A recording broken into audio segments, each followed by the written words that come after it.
오늘 이 밤에 주실 하나님 말씀은 요한계시록 4장 1절에서 11절 말씀인데 1절 말씀만 우리 다 같이 합독하시겠습니다. 요한계시록 4장 1절 한 절만 우선 다 같이 합독하시겠습니다. 시작. 이 일 후에 내가 보니 하늘에 열린 문이 있는데 내가 들은 바 처음에 내게 말하던 나팔 소리 같은 그 음성이 이르되 이리 올라오라. 이후에 마땅히 일어날 일들을 내가 내게 보이리라 하시더라. 아멘. 우리 주는 자 인사하시겠습니다. 사랑합니다. 축복합니다. 예, 감사합니다. 하나 더 인사하시겠습니다. 이제 요한계시록 앞으로 인사할 걸 하나 더 드립니다. 마르나타. 마르나타 하면 인사하겠습니다. 마르나타. 예, 이 마르나타가 무슨 뜻인지 아시죠? 주여 어서 오시옵소서. 예, 우리가 마르나타를 열심히 인사하면 주님이 빨리 오실 것 같아요? 예, 마르나타는 찬양이 있습니다. 우리 지난주도 찬양 드렸지만 마르나타. 왜 마르나타를 찬양 드리느냐? 주님 빨리 오셔야 되니까 주님을 기다리는 성도들은 언제나 이 종말론적인 신을 가져야 되기 때문에 언제나 인사가 마르나타, 마르나타. 초대교회는 이 마르나타 인사를 했다고 합니다. 마르나타.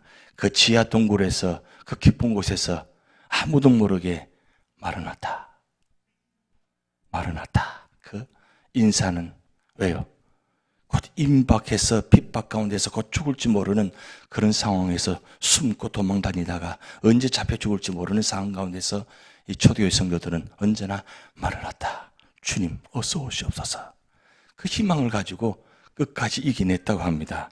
심지어는 화영장의 자리에, 죽음의 자리에, 십자가의 자리에 주님께서 소식을 전환하시는 것 같은데 감사합니다.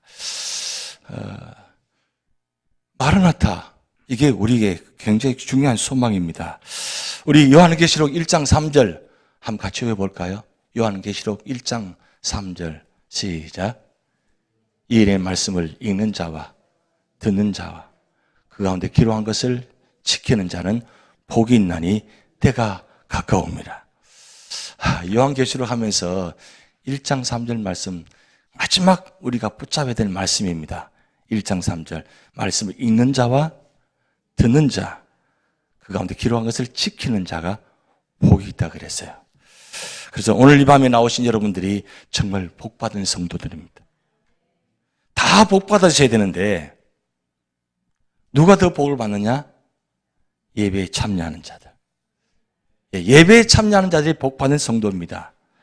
누가 뭐라 해도 예배가 중요합니다. 왜 예배에 목숨 걸어야 되느냐? 왜 예배가 중요하냐? 오늘 말씀 드리려고 합니다. 우리 요한계시록 1장부터 3장까지 7교회, 에서보두, 사빌라 7교회 우리 말씀을 상고했습니다. 여러분 7교회의 말씀을 상고하면서 어떤 결단을 하셨습니까? 어떤 마음을 생각하셨습니까? 어떻게 기도 제목을 정하셨습니까? 교회도 교회답지 못하면, 교회가 하나님의 바로 서지 못하면, 교회가 온전하지 못하면 교회도 망할 수 있다는 것. 그런데 하나님은 교회를 망하게 하신 것이 아니라 심판하시려고 하시는 것이 아니라 7개의 말씀을 통해서 비록 책망도 하시고 징계도 하셨지만 결론은 뭐냐? 축복하셨다는 겁니다. 교회는 축복하기 위해서 세운 교회입니다. 그래서 이 교회는 가장 중요한 축복받는 곳입니다. 그런데 축복받으려면 어떻게 해야 되느냐? 예배에 성공하셔야 됩니다. 예배에 목숨 거셔야 됩니다. 그래서 예배를 온전히 드리기 위해서 준비를 잘 하셔야 돼요. 예배를 잘 드리기 위해서 여러분 얼마나 준비하십니까? 예배를 잘 드리기 위해서 얼마나 준비하고 교회 나오십니까? 예배를 잘 드리기 위해서는 내가 먼저 내 스스로가 준비하셔야 돼요. 왜냐하면 하나님 만나는 자리이기 때문에, 하나님 말씀을 듣는 자리이기 때문에. 그래서 말입니다. 심지어는 식사도 많이 하지 않습니다. 왜? 혹시 예배 시간에 졸을 수 있으니까 졸지 않으려고 식사도 좀 적당히 하고, 그리고 몸가짐도 단정히 하고, 그래서 하나님 만나려고 준비하는 그런 태도가 중요합니다. 그리고 예배 자리에 나오면 이 앞자리부터 앉으셔야 돼요. 이 앞자리가 굉장히 소중한 자리인데 늘 이 자리 보면 우리는 양보심이 많아요. 우리 교회는 참 좋아요. 참 은혜스러워요. 자기가 뒤에 앉을 테니까 앞자리 가서 복 받으시라고 앞자리는 다 비워놓으세요. 참 우리 교회 참 좋은 교회예요. 아멘. 참 우리는 교회 참 좋은 교회예요. 왜냐하면 다른 분에게 축복을 양보하고 축복받을 수 있는 자리를 마련해 놓으시고 자기는 축복 많이 받았으니까 뒷자리에 앉는다고. 그래서 보면 늘 자기 자리에 그대로 앉으세요. 여러분 자기 자리에, 교회에 자기 자리가 어디 있습니까? 교회는 자기 자리가 없습니다. 내가 어느 곳에 앉든지 그 자리가 은혜 받는 자리고 축복받는 자리입니다. 그런데 중요한 건 언제나 말씀을 사모하고 예배를 사모하고 온전히 찬양 드리는 자리가 바로 앞자리부터 앉으셔야 돼요. 달려나와서 앞자리에 앉는 자리. 그래서 제가 찬양 드리면서 뒤를 생각해 보니까 뒤가 보이더라고요. 너무 뒤쪽 앉아 계셔서 앞자리를 옮기게 할까 하다가 더 옮기면 또 힘드실 것 같아서 오늘은 그냥 진행하겠습니다. 다음 주부터는 뒤에 아무도 안 앉아서 괜찮으니까 앞자리만 앉으세요. 뒤에 안 앉아서 괜찮아요. 왜냐하면 왜 앞자리에 앉으셨는지 오늘 제가 보여드리는 화면들이 뒤에서는 잘 안 보여요. 앞자리에 앉아서 잘 보이는 사진들입니다. 그 장면을 보여드리려고 하는데 왜 장면이냐? 오늘 이 장면들은 오늘 4장은 천국에서 예배드리는 장면이에요. 천국에서 어떻게 예배드리는 장면을 좀 사진을 가지고 보여드리려고 하는데 뒤에서는 안 보이니까 알아서 하십시오. 그런데 기왕이면 앞자리 나오셔서 우리 화면이 좀 그렇게 크지 않기 때문에 뒤에 계시면 잘 안 보여요. 하여튼 오늘 중요한 것은 예배는 언제나 제일 앞자리가 중요한 것도 아니고 뒷자리도 중요하지 않다고 아닙니다. 어느 자리는 다 소중하고 중요합니다. 그런데 중요한 마음의 자세가 어떤 마음으로 예배 드리느냐 이 마음이 중요합니다. 그런데 7교회를 말씀하고 난 후에 그 다음 4장, 5장, 그 다음에 뭐냐면 6장부터는 심판이 시작됩니다. 6장부터 심판이 시작되는데 왜 하나님께서 3장까지는 교회를 말씀하시고 이게 첫 번째 환상입니다. 첫 번째 사도 요한에게 보인 장면 7교회 환상을 보여주시고 난 다음 두 번째 환상이 뭐냐면 바로 하늘에 예배 드리는 장면을 환상을 보여줍니다. 그리고 6장부터는 직접적으로 세 가지 심판이 시작됩니다. 근데 왜 심판이 시작되기 전에 하늘의 영광스러운 예배를 보여주시느냐? 이게 중요합니다. 그래서 예배가 소중하다는 겁니다. 예배에 성공하지 못하면, 반대로 말씀드리면, 예배에 성공하면 어떤 심판도 이겨낼 수 있다는 거예요. 그걸 요한계시록 전체 중에서 예배가 얼마나 소중한가를 말씀하는데 그 예배는 어디서 드릴 겁니까? 교회에서 드립니다. 그래서 이 하나님께서는 사도를 통해서 지금 말씀하시는데 먼저 교회를 보여줍니다. 첫 번째 환상 2장 3장에 7교회 보여주면서 교회가 가장 우선순위, 가장 오랫동안 가장 중요하게 해야 되는 건 뭐냐? 예배. 예배를 가장 준비를 잘하고 예배를 성공해야 된다. 지금 소아시 7교회가 지금 가면 그냥 뼈대밖에 없습니다. 어떤 길 흔적도 없습니다. 왜 그렇게 되느냐? 예배에 성공을 하지 못했기 때문입니다. 예배에 실패하니까 다 무너졌습니다. 그래서 지상의 예배의 실패를 그냥 끝내게 할 수 없습니다. 그래서 하늘의 예배를 보여주십니다. 우리에게. 하늘의 예배가 어떻게 드리는지를 보여주시면서 결국은 이 하늘의 예배를 본 자만이, 하나님 영광스러운 예배를 본 자만이, 체험한 자만이 결국 세 가지 심판을 이겨낼 수 있다는 겁니다. 그래서 오늘 4장, 다음 주에 5장 두 가지 말씀 드리려고 합니다. 오늘 4장 1절 말씀 시작해보면 이렇게 말씀 시작됩니다. 이 일 후에 내가 보니, 이 일 후에는 일곱 교회 환상, 첫 번째 환상 후에란 뜻입니다. 보니 하늘의 문이 열린 문이 있는데 그랬어요. 자, 여러분 앞에 환상을 보시면 지금 사진에 사도 요한이 지금 하늘 문이 열린 문이 보입니다. 열린 문을 보여주십니다. 그래서 LA 가면 열린 문 교회가 있어요. 교회 이름을 열린 문 교회라고 지었어요. 아, 그 교회는 늘 열려있는 문인 것 같아요. 요한계시록 4장 1절 말씀을 가지고 그 교회를 이름을 지은 것 같아요. 열린문 교회. 왜 열린문이 중요하냐? 열린문은 천국의 문을 여셨다는 뜻이에요. 이번에 1절 시작 때 열린문이 있는데 내가 들은 바 처음 내게 말하던 나팔 소리 같은 그 음성이 이르되 이리로 올라오라 그랬어요. 이리로 올라오라. 지금 저 보시면 문이 열려 있습니다. 거기다 빛이 들어옵니다. 거기에 사도 요한이 그 음성을 듣고 이제 올라갑니다. 올라가는데 두 번째 장면 보시면 사도 요한이 열린 문을 통해서 딱 들어갔는데 천상에 예배 드린 장면이 딱 펼쳐지는 거예요. 여러분 잘 보이십니까? 제일 위에 하나님이 계시고 우편에 좌우편에 24장로가 앉아있고 그리고 그 앞에 7영이 서 있고 그 다음 그 앞에 유리바다가 펼쳐져 있고 그 다음 네 생문이 사방으로 보좌 좌우편에 사방으로 펼쳐져 있는 모습입니다. 저게 바로 예배 드리는 장면입니다. 그게 바로 오늘 2절 3절부터 시작된 말씀입니다. 근데 2절 말씀 보시면 내가 그 성령에 감동되었더니 보라 하늘에 보좌를 베풀었고 그 보좌 위에 앉으신 이가 있는데 다 장면 보시면 전 장면입니다. 하나님께서 보좌에 앉아 계시는데 이 앉아 계시는 모습 보시면 색깔이 보일 겁니다. 자, 우리 3절 같이 있습니다. 3절 시작. 앉으신 이의 모양이 벽옥과 홍보석 같고 또 무지개가 있어 보좌에 둘렀는데 그 모양이 녹보석 같더라. 자, 여러분 보시면 오늘 단어가 보석이 세 개가 이름 나옵니다. 벽옥이 나오고 홍보석이 나오고 녹보석이 나옵니다.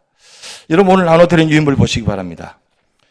여러분들 유물 보시면 하늘에 초청하고 보좌 위에 앉으신 성부 하나님하고 밑에 벽옥 홍보석이란 내용이 나올 겁니다. 그 벽옥이 무슨 색깔이죠? 푸른색입니다. 여러분 앞에 보시는 이 장면이 지금 어느 쪽에 푸른색이 보입니까? 여러분 보시기 왼쪽 편이죠? 왼쪽 편이 푸른색이 보이죠? 그리고 오른쪽에 무슨 색깔이 보입니까? 붉은색이 보이죠? 이게 바로 홍보석입니다. 그러니까 왼쪽 편에는 벽옥이고 오른쪽에는 홍보석입니다. 그럼 왜 이 두 가지 색깔을 보여주시느냐? 사실은 모양이 벽옥과 홍보석 같고라고 했어요. 지금 사도 요한이 보았을 때 지금 하나님 보좌에 앉아 계신 하나님을 보았을 때 그 환상 모습이 같다고 했지 똑같다고 말씀을 하는 거 아닙니다. 사도 요한이 봤을 때는 야, 이 장면이 꼭 벽옥 색깔 같다.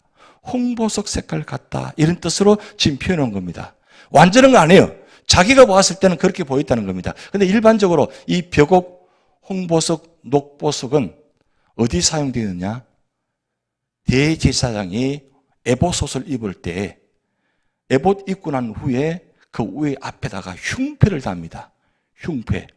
흉패를 다는데 흉패에 12가지, 12지파에 12가지 보석을 박아 놓습니다.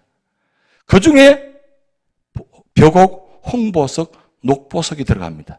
그러니까 대제사장이 입던 흉패에다가 보석을 달아놨던 뜻이거든요. 그럼 왜 그러면 이 색깔을 비유해 놓았냐? 하나님께서 지금 보석을 우리에게 보여주시는, 사도에는 보여주시는데 그 색깔이 12색까지 사이를 다 합해진 건데 그 색깔이 우선 자기가 보이기는 벽옥 색깔처럼 홍보석처럼 녹보석처럼 보인다는 겁니다. 그런데 좌우편에 벽옥과 홍보석, 푸른 색깔, 붉은색이 보이는데 그 주변에 보면 무지개가 보입니다. 무지개가 보이는데 이 무지개 색깔이 녹보석이라고 그랬어요.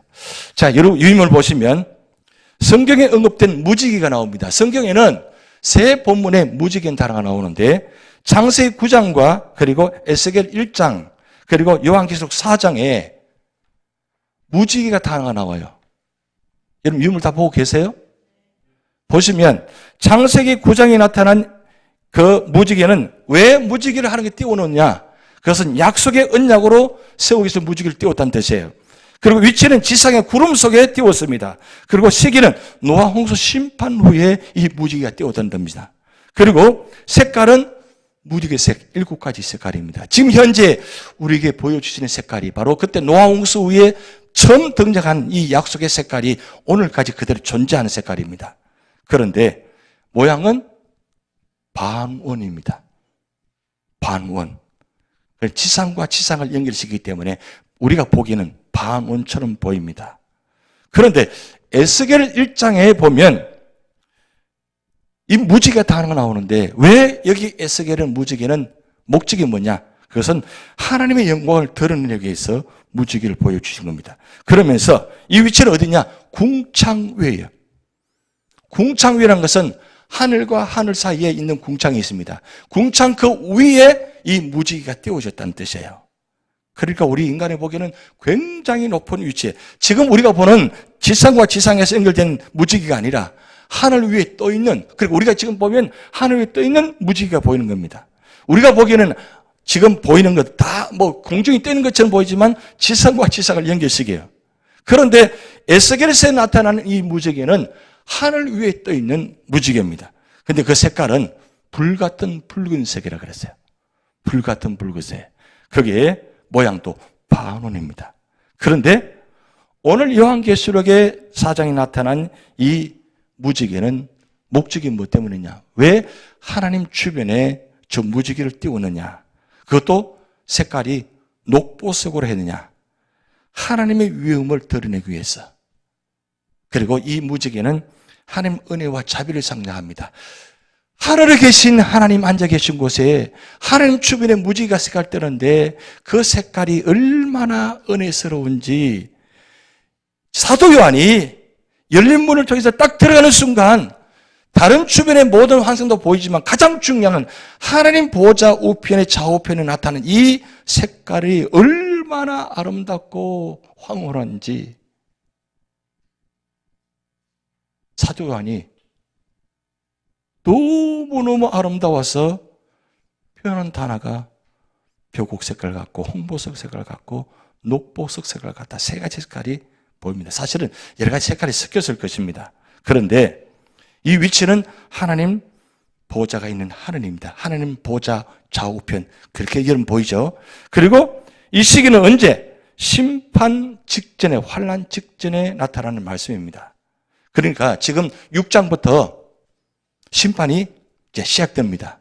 심판이 시작되기 직전에 사도 요한에게 보여지는 지금 모습입니다.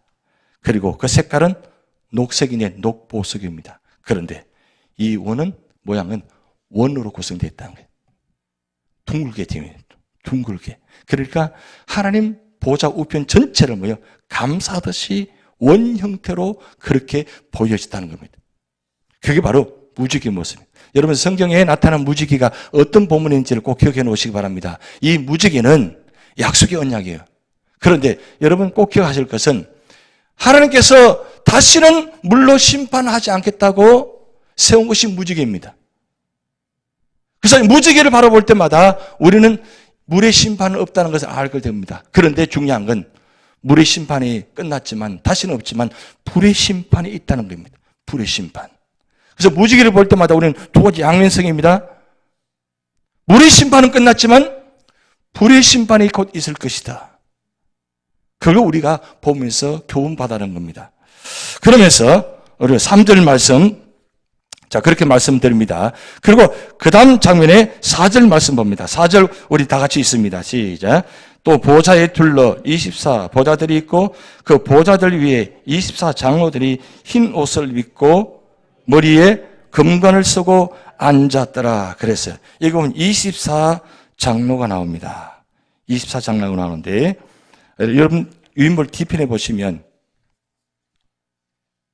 인편에 보시면 네 생물의 찬양과 24장로의 찬양이 나옵니다. 그런데 여기서 왜 24장로냐? 여기 24장로는 두 가지 의미를 가지고 이야기합니다.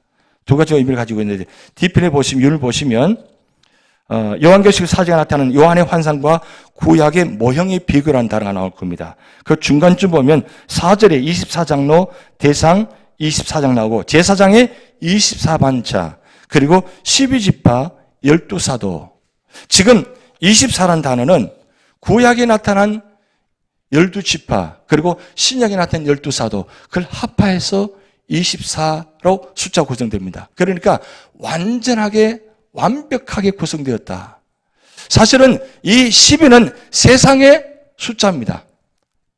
하나님과 사람이 만나서 이룬 장면이 10입니다. 3이라는 숫자는 하나님과 가는 숫자고 4라는 숫자는 사람이 가는 숫자입니다. 3과 4가 만나면 10이라는 숫자가 나와요. 이 10이라는 숫자가 구약 12지파로 구성되어 있고 신약의 12사도로 구성되어 있습니다. 그래서 구약과 신약은 12지파 중심으로 이야기 구성되어 있고 신약은 12사도 중심으로 구성된 것이 책 내용입니다. 그런데 하늘 보좌에는 24반차가 구성된 거예요. 그걸 구약과 신약을 연결시켜서 완전히 합해진 자리. 그래서 24장로라는 제도가 세워져 있습니다. 그런데 하나님 보좌 우편에 열둘 나눠져서 보좌 우편으로 하나님 중심으로 좌우편에 12 24장로님이 그 자리에 앉아 있습니다. 그런데 그 장로님이 앉아 있는 모습이 이렇게 기록됩니다. 보좌들 위에 24장로들이 흰 옷을 입고 머리에 금관을 쓰고 앉았더라. 예, 금관을 쓰고 앉았더라 그랬어요. 흰 옷을 입고. 여기 24장로는 어떤 분일까요? 여러분 궁금하시지 않아요? 여기는 천사가 아닙니다. 여기 24장로는 특별히 믿음의 성도들 가운데 하나님께서 특별히 세운 천상에 세운 24명의 장로들입니다. 그러니까 여기 이 자리에서 장로님으로 세움 받다가 올라가서 장로님 된 건지 아니면 여기서 성도로 살다가 하나님께서 그 신앙을 보시고 장로 세운지 그건 정확하게 모릅니다. 그런데 분명한 사실은 천상에 하나님 보좌 우편으로 24장로님이 세우셔가지고 거기에서 여러분 하나님을 찬양하고 있다는 거. 그러면 여기 이 땅에서 내가 장로로 부름 받지 못한다 할지라도 하늘 보좌에 가서 장로님으로 부르심 받는 여러분 되시기 바랍니다. 여기 하늘에는 남녀 구분을 하지 않습니다. 남자냐 여자냐 그건 중요하지 않습니다. 하늘에는 다 같이 천사로 구원받은 자이기 때문에 성의 구분이 없습니다. 그렇다면 누구든지 믿음으로 살고 믿음으로 축복받으면 하나님께서 그 보상으로 은혜로 어떻게 해요? 하나님 중심 보좌 우편에 24장로를 세우셨다는 겁니다. 진짜 중요한 축복은 어디서 받으셔야 돼요? 하늘에서 받으셔야 돼요. 이 땅에서 영광을 받으시려 하지 마시기 바랍니다. 하늘에서 받으셔야 돼요. 그게 진정한 축복입니다. 사도 바울이 디모데후서 4장에 그 마지막 결론 유언 내가 믿음을 지켰느니 그러고 난 다음 8절 말씀에 예비한 것을 바라보았다 그랬어요. 의의 면류관을 바라보았다는 겁니다. 사도 요한은 이 땅의 영광을 바라보지 않고 하늘의 영광을 바라보면서 하늘에서 준비한 상급을 바라보면서 끝까지 믿음을 지켰다 그랬어요.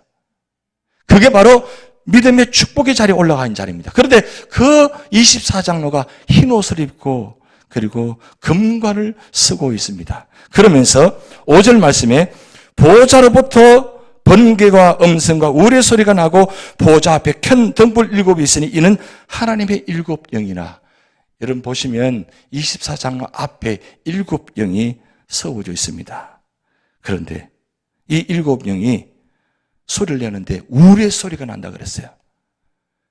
이건 성령을 뜻합니다. 7영은 성령이 지금 하나님 보좌 앞에서 24장로와 사이에서 지금 바라보면서 하나님 바라보면서 찬양하는 장면이 나타납니다.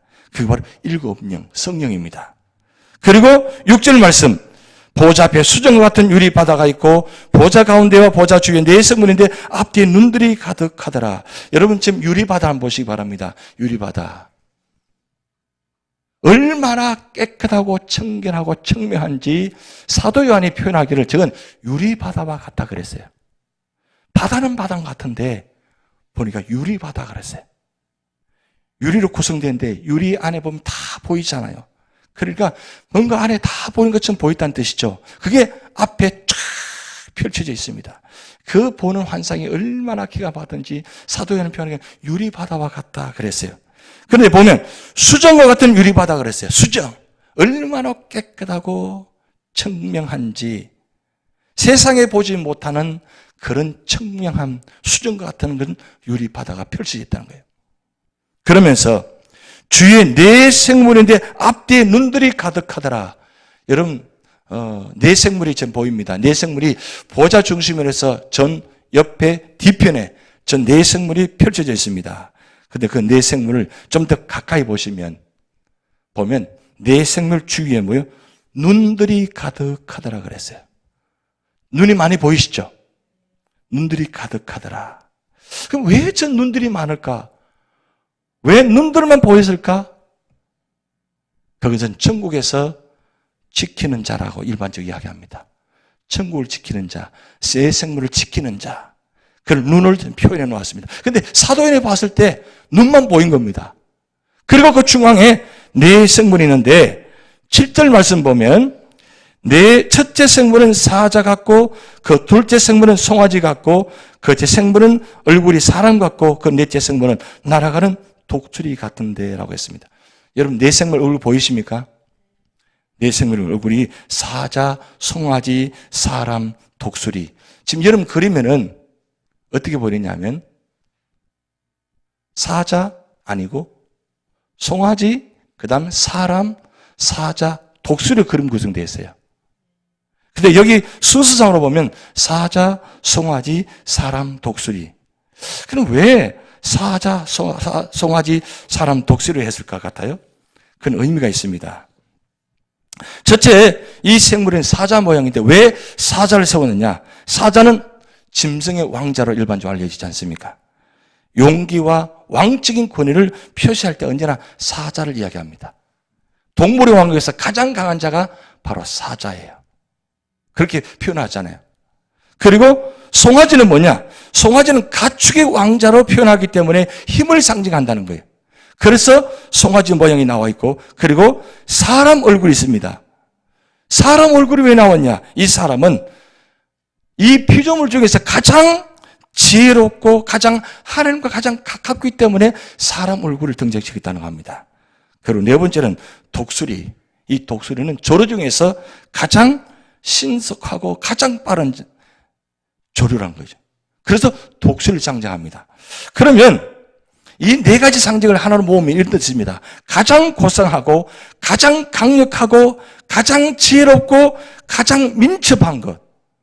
그걸 지금 하늘 보좌에 네 생물을 표현해 놨는데 그럼 왜 가장 고상하고 가장 강력하고 가장 지혜롭고 가장 민첩한 것을 보좌 주변에 이 네 주변에 이렇게 배치해 놨느냐?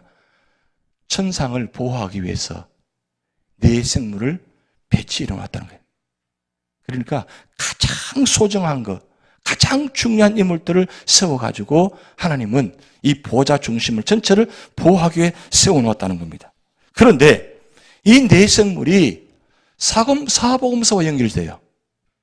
사복음서. 들어보신지 모르겠습니다만은 제가 이 교회에서 처음으로 말씀드린 말씀입니다. 마태복음을 사자복음이라고 합니다. 그리고 마가복음을 사람복음이라고 합니다. 그리고 누가복음을 소복음이라고 그리고 요한복음을 독수리복음이라고 합니다. 그럼 왜 마태복음을 사자복음이라 했냐? 제가 늘 자주 말씀드린 말씀입니다만은 사복음서는 예수님께서 우리에게 오실 때 네 가지 모습으로 오셨다고 말씀드렸습니다. 마태복음은 왕으로 오신 예수님, 그리고 마가복음은 종으로 오신 예수님, 누가복음은 사람의 아들로 오신 예수님, 그리고 요한복음은 하나님의 아들로 오신 예수님. 예수님께서 오신 모습인데 네 가지 모습으로 오셨습니다. 그런데 왜 마태복음을 사자복음을 했냐? 이 사자복음은 예언을 성취하시고 유대인의 왕으로 태어났다는 거예요. 사자의 상징이 뭡니까? 모든 동물 중에 왕이라는 뜻이죠. 그러니까 이 사자복음을 바로 이 요한계시록과 말씀을 연결시켜서 마태복음을 사자복음이라고 한다는 거예요. 그리고 마가복음 사람복음인데 왜 사람복음이냐? 종으로 오신 예수님. 그러니까 이 마가복음을 읽어보시면 예수님 인간 생활에 대한 사실적인 기록을 많이 기록해 놓았어요. 예수님 인간적인 모습을 많이 기록됐다는 뜻이에요. 그러니까 사람복음이다. 그리고 누가복음 소복음이라 하는데 이 누가복음을 읽어보면 남녀 계층을 구하는 막론하고 모든 사람을 구원하시기 위해서 희생하신 모습이 등장한다는 거예요. 예수님께서 이 누가복음을 읽어보면 완전히 참 사람의 아들 오셔가지고 모든 사람을 희생하는 구원하기 위해서 희생적인 모습을 보인다는 거예요. 그래서 이 누가복음을 소복음이다. 소는 우직하게 뭐요? 희생하는 모습이잖아요. 그래서 소복음이다. 그리고 요한복음 독수리 복음이다. 왜 독수리 복음이냐? 마태, 마가, 누가복음에 기록되지 않는 정말 놀라운 말씀들이 많이 기록된데 성육신, 영광, 생명 이런 가장 가치 있는 가장 고귀한 것 그러니까 탁월한 것을 갖췄다고 해서 요한복음을 독수리 복음이라고 합니다. 여러분이 상식적으로 알고 계시면 좋을 것 같습니다. 그런데 중요한 건 이 요한계시록과 나타난 이 사정에 나타난 이 네 생물과 그리고 마태, 마가, 누가, 요한복음에 연결되어진다는 것. 결국 이 네 생물은 누구를 위해서 존재하느냐? 하나님을 위해서, 예수를 위해서 존재한다는 겁니다. 그래서 천상에 이 모습이 나타나는데 여기서 중요한 건 이렇게 사방으로 펼쳐져 있으면 눈들이 있고 왜 이렇게 존재하느냐? 오늘 8절 9절 말씀 우리 8절 한번 읽어보시겠습니다. 8절 네 생물은 각각 6을 날개를 가졌고 그 안과 주위는 눈들이 가득하더라. 그들이 밤낮 쉬지 않고 이르기를 거룩하다 거룩하다 거룩하다 주 하나님 곧 전능하신 이여 전에도 계셨고 이제도 계시고 장차 오실 이시라 하고 그 다음 그 생물들이 보호자 앉아서 세세토록 살아계신 이에게 영광과 존귀와 감사를 돌릴 때에 이게 네 생물의 특징은 뭐냐면 찬양을 세우는데 밤낮 쉬지 않고 찬양을 한다 그랬어요. 여러분 요한 사도가 본 이 환상에 보인 이 그때의 이 네 생물의 찬양 지금도 천상에서 찬양 드리고 있습니다. 왜냐하면 밤낮 쉬지 않고 찬양 드리고 있다고 하니까. 근데 그 내용이 이런 내용입니다. 여러분 유물 나눠드린 거 뒤편에 보시면 네 생물의 찬양과 24종들의 찬양을 비교해 놨습니다. 내용을 보면 네 생물의 찬양의 내용을 보시면 영광과 존귀와 감사의 내용이에요. 그런데 그 8절의 말씀 보면 세 가지 내용을 찬양합니다. 하나님의 거룩하심을 찬양하고 하나님의 전능하심을 찬양하고 그다음에 하나님의 영원성을 찬양합니다. 왜 네 생물이 이렇게 찬양하느냐? 하나님은 거룩하시다는 거예요. 그러니까 천국에서는 천상에서는 오직 한 단어 거룩 거룩 거룩 거룩하신 하나님. 하나님은 거룩하신 분이에요. 그 거룩하신 분이 전능하신 분이에요. 그 전능하신 분이 영원하신 분이라는 거예요. 그러기에 밤낮 쉬지 않고 24시간 360일 지금까지 아직도 여전히 앞으로도 계속적으로 밤낮 쉬지 않고 이 네 성분들은 찬양하는 거예요. 저렇게 사방으로 펼쳐져 있으면서 찬양한다는 거예요. 바로 이게 예배입니다. 사도 요한이 이 장면을 목도할 때 얼마나 감동받았는지 이 네 생물의 사방에서 보좌 주변에 펼쳐져서 그 찬양하는 소리가 얼마나 우렁차고 얼마나 아름다운지 사실은 사도 요한이 필체로 다 기록하지 못했을 것입니다. 거기에 이 세상 단어를 가지고 어떻게 다 표현할 수 있겠습니까? 그런데 그들의 찬양하는 소리 바로 거룩, 전능, 영원하심. 여러분 바로 이 모습입니다. 우리가 왜 찬양하느냐? 바로 하나님의 거룩하심을 찬양하는 거예요. 왜 찬양하느냐? 하나님의 전능하심을 찬양하는 거예요. 왜 찬양하시냐고요? 하나님의 영원하신 분에게 찬양 드리는 거예요. 이 세 가지 마음을 우리는 항상 찬양 드릴 때마다 기억하셔야 돼요. 하나님은 거룩하십니다. 하나님은 전능하십니다. 하나님은 영원하십니다. 찬양이 내 마음에 들지 않다고요? 물론 찬양 힘드실 것입니다. 힘드시더라도 왜 우리가 찬양해야 됩니까? 그 찬양하는 이유가 바로 여기 있기 때문입니다. 하나님 거룩하심, 전능하심, 영원하심. 이 네 생물이 평생을 통해서 늘 찬양 끊이지 않고 찬양하는 모습. 그런데 이 찬양하는 가운데 24장로가 그 찬양을 받아서 또 찬양합니다. 그 찬양에 보면 이렇게 기록됩니다. 10절 말씀에 24장로들이 보좌에 앉으신 이 앞들에 엎드려 세세도록 살아계신 이에게 경배하고 자기의 관을 보좌 앞에 드리며 이르되, 그럼 특징적인 모습이 24장로가 찬양 드리는데, 여러분 저 그림 보시면 보좌에서 앉아서 찬양하는 것이 아니라 보좌 앞에 나와서 엎드려서 찬양 드리는데, 어떻게 찬양 드린다고요? 자기의 관을 드리면서. 지금 이 관은 무슨 뜻입니까? 면류관이잖아요. 선물이잖아요.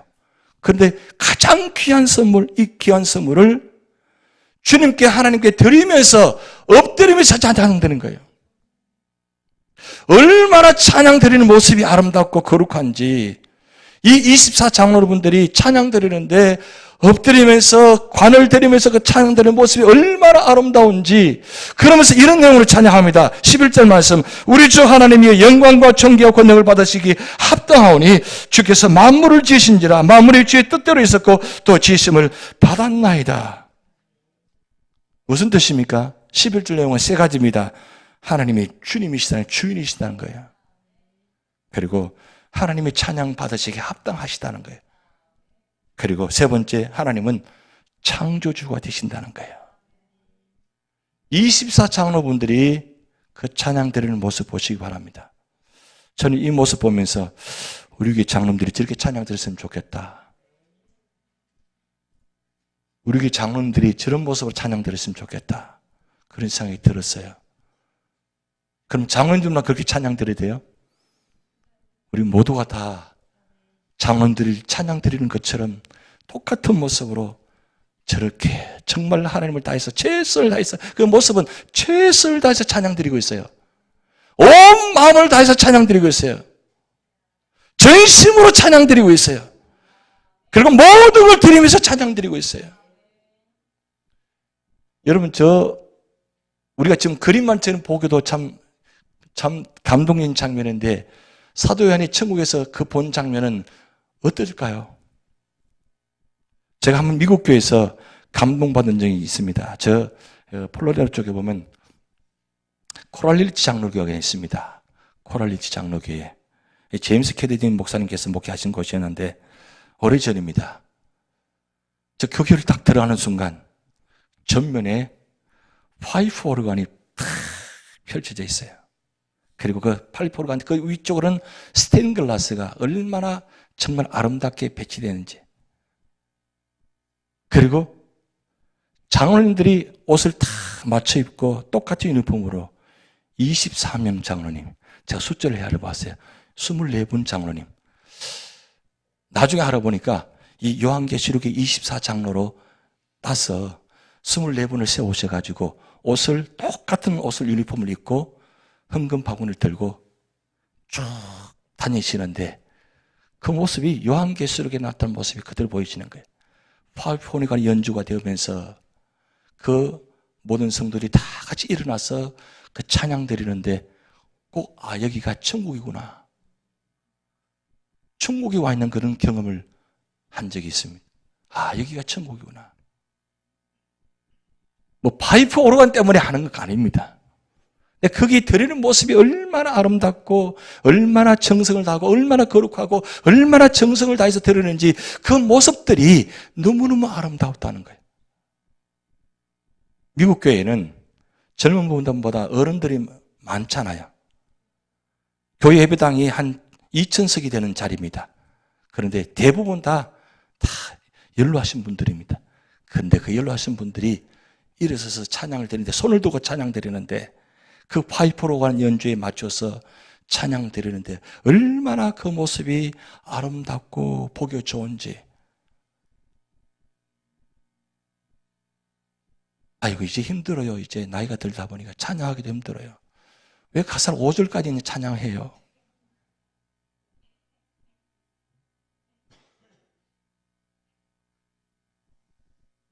우리 교회 예배가 그렇게 되었으면 좋겠습니다. 모든 성도들이 와서 예배 드릴 때, 모든 성도들이 한 마음으로 예배 드릴 때 악기가 울려 펴지면서, 그리고 모두가 다 함께 손을 들고 함께 찬양들. 그래서 우리가 예배 드릴 때 시작과 마지막은 항상 우리가 손을 들고 찬양하잖아요. 왜 그렇게 찬양하는 줄 아십니까? 바로 하나님을 찬양하는, 온전히 전심을 다해서 찬양 드리는 것. 그렇다면 마지막 결론입니다. 그러면 하나님께 어떻게 예배드릴 것인가? 어떻게 예배드리겠습니까? 어떻게 예배드리는 것이 하나님께 합당한 예배일까요? 내 생물처럼 24장로분들처럼 온 마음을 다해서 전심으로 24시간 변하지 않고 언제나 찬양 드리는 모습. 그래서 우리 예배가 말이에요. 우리 예배가 천상의 예배와 함께 조화되는, 우리가 이 찬양드리는 이 예배가 천국에서 예배드리는 것과 똑같이 조화가 이루어지는, 전혀 다른 모습이 아니라 천상의 예배처럼 우리 예배가 천상의 예배가 되어야 되는 거예요. 그러니까 우리 교회 예배 참석하면 성도들이 꼭 천국에 와서 예배드리는 것처럼 되어져야 된다는 거예요. 그게 바로 예배입니다. 그러려면 어떻게 돼야 돼요? 모든 성도가 다 함께 한 마음으로 예배 드리셔야 돼요. 그리고 전심으로 예배 드리셔야 돼요. 그렇게 예배를 통해서 은혜를 체험하고 그 하늘의 은혜를 경험하면 6장부터 나타나 있는 세 가지 마지막 심판도 이겨낼 수 있다는 겁니다. 오늘 우리 삶의 자리에 여전히 힘들고 어려운 일들이 많이 있습니다. 아픔이 있습니다. 가정적으로, 사업적으로 무척 힘듭니다. 이 세상 모든 것을 이겨내려면 한 가지 방법밖에 없어요. 예배 승리하시면 됩니다. 예배 은혜 받으시면 돼요. 예배 은혜를 사모하시고 예배를 통해서 하나님 말씀을 하나님 만나고 그 하나님 음성을 듣고 세상에 나가면 하나님 때문에 세상을 이길 수 있는 겁니다. 세상에 내 힘은 이길 수가 없습니다. 아시잖아요. 결국은 하나님입니다.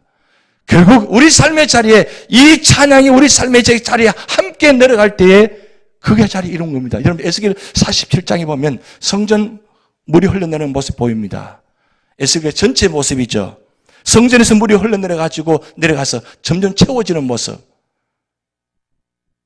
여러분 성전에서 예배드리는 이 은혜를 나가면서 다 쏟아버리지 말고 그대로 간직해서 가정의 사업장에서 그 은혜를 같이 함께 나누셔야 돼요.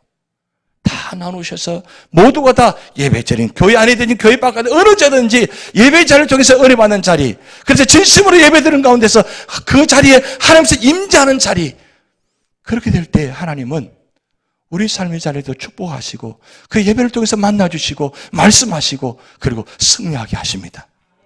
그 축복이 여러분이 나타날 줄 믿습니다.